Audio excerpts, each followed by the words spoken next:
Di tahun 2013, Indonesia itu pernah menggugat, bukan digugat ya, pernah menggugat Amerika Serikat terkait larangan ekspor rokok kretek ke Amerika. Jadi Amerika bilang,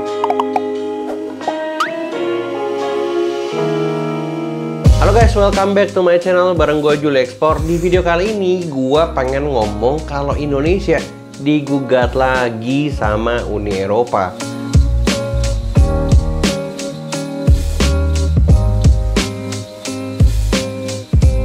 Kemarin Indonesia udah digugat sama Korea Selatan, sama China terkait ekspor batu bara. Jadi ketika pemerintah kita, Pak Presiden kita bilang, oke, kayaknya kita mau stop dulu, pasokan dalam negerinya kurang nih. Jadi ekspornya di stop dan negara-negara lain teriak. Dan gue udah pernah bahas di video sebelumnya.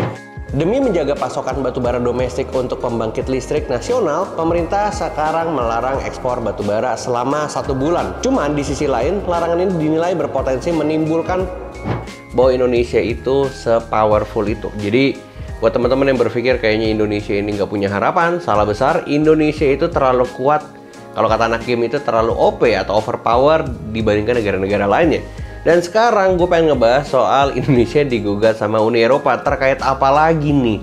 Terkait soal larangan ekspor nikel mentah. Nah, ini akan sangat-sangat berhubungan dengan teman-teman yang suka berpikir bahwa ekspor itu harus barang jadi atau setengah jadi. Sebenarnya gini, yes, gue sepakat bahwa barang itu nggak boleh mentah dan harus setengah jadi, tapi di industri pertambangan. Itu sebabnya kalau kalian baca berita jangan setengah-setengah. Makanya kalau kalian baca kayak Pak Presiden kita menstop ekspor mentah, ekspor barang mentah. Terus udah gitu gue banyak di DM tuh kemarin bilang kayak, kok dulu nih banyak anak membernya masih ekspor mentah lah. Yang kayak gini-gini nih tipe-tipe netizen yang nggak mau baca lengkap. Karena sebenarnya yang dimaksud oleh Pak Presiden adalah larangan ekspor barang mentah tapi dunia pertambangan. Nikel, boksit, batu bara, emas, baja. Nggak ada tuh apel, nggak ada tuh alpukat, nggak ada tuh pisang, nggak ada tuh kelapa, nggak ada. Jadi kenapa gue bisa bicara seperti itu? Sebenarnya gini, Pak Presiden kita itu bukan tidak ingin ekspor nikel, mau banget, tapi harus setengah jadi. Nah sekarang bedanya ekspor mentah dan ekspor setengah jadi apa? Bedanya adalah gini, kita tahu kalau kita taruh added value di dalam sebuah barang, artinya ada proses tambahan. Nah, di dunia pertambangan, proses pertambahannya itu bukan proses yang sederhana. Proses yang memakan biaya besar. Dimana bangun smelternya, kita bicara soal pabriknya si nikel, itu kita sebut smelter, itu pembiayanya bisa sampai 10 triliun lebih untuk satu smelter. Nah, kalau kita bicara soal investasi dengan nilai yang fantastis, 10 triliun gitu ya. Kalian coba bayangin, kalian punya uang 10 triliun, kalian bangun, kan kalian nggak pengen pabriknya mati karena nggak ada yang kerja. Otomatis kalian butuh tenaga kerja yang lebih banyak. Kalian harus mengandalkan orang-orang lokal. Kalian harus butuh orang-orang sekitar untuk membantu proses berjalannya pabrik itu. Bahkan kalau misalnya kalian membuat sebuah pabrik atau industri besar di sebuah daerah, saya tidak percaya kalian itu dapat sebuah peraturan bahwa kalian harus memberdayakan sumber daya manusia lokal. Jadi nggak boleh tuh kalian ngambil dari Cina, nggak boleh tuh ngambil dari mana, kayak gitu-gitu. Ya sebenarnya yang memang dikhususkan adalah bagaimana mereka bisa membantu mensejahterakan warga lokalnya. Jadi gara-gara Pak Presiden bilang, oke, Indonesia stop mentah nih, harus ada pabrik, terus digugat. Nah ini kan lucu. Kenapa bisa digugat? Karena sebenarnya ini digugatnya di WTO ya. Jadi kalau teman-teman yang belum tahu apa itu WTO, WTO adalah World Trade Organization atau Organisasi Perdagangan Dunia, perdagangan global.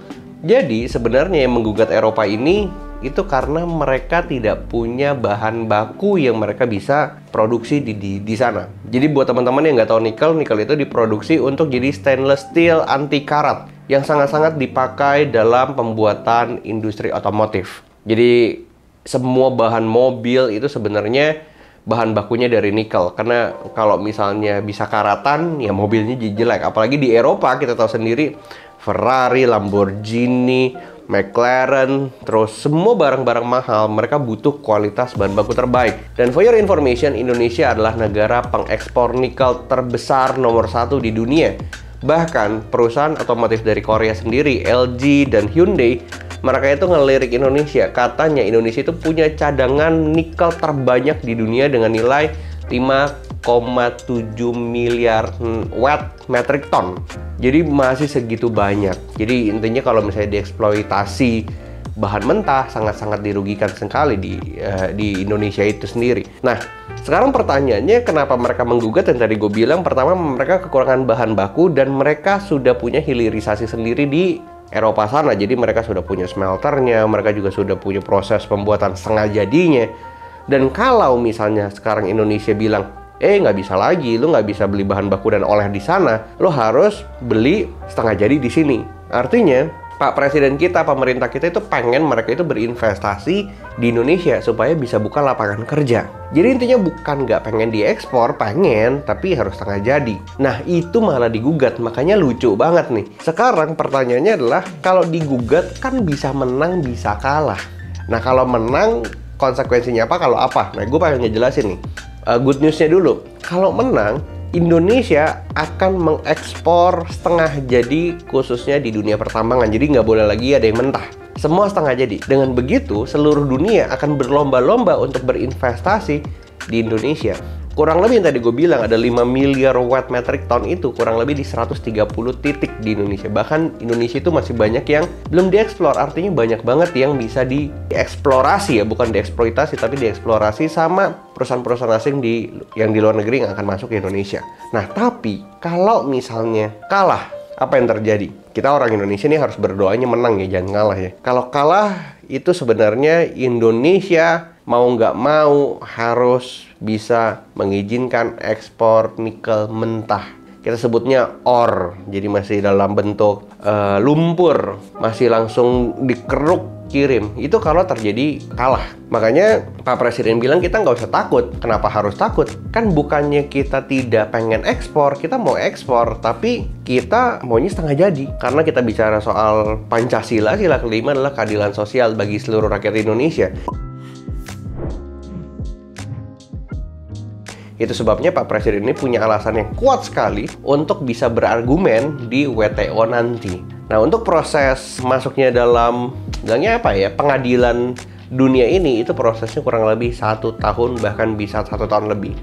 Nah, pertanyaannya, wah, ada chance 50-50 dong. Sebenarnya nggak bisa dibilang seperti itu.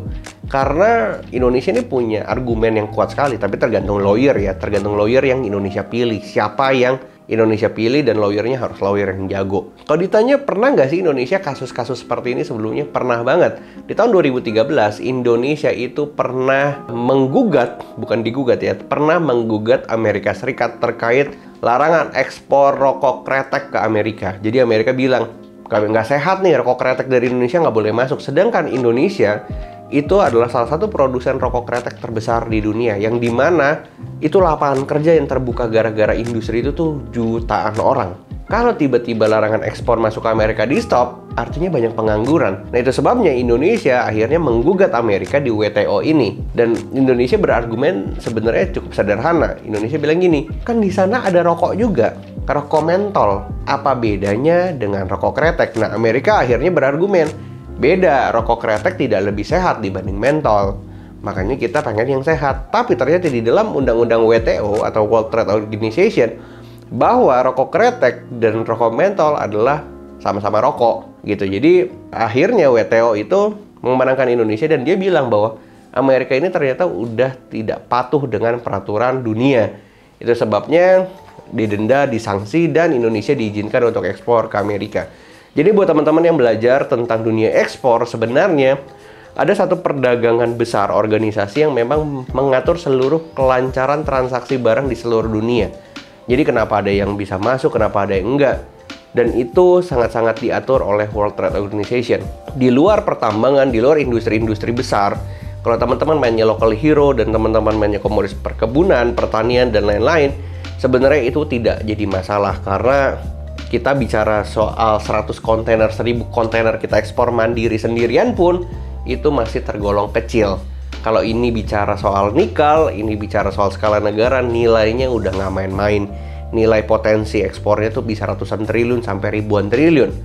Kalau kita mau ekspor omset 100 miliar, 200 miliar sih kayaknya masih nggak masalah, nggak perlu begini-beginian. Tapi ini jadi ilmu teman-teman semua bahwa sebenarnya negara bisa menggugat negara lainnya terkait kepentingan negara itu sendiri.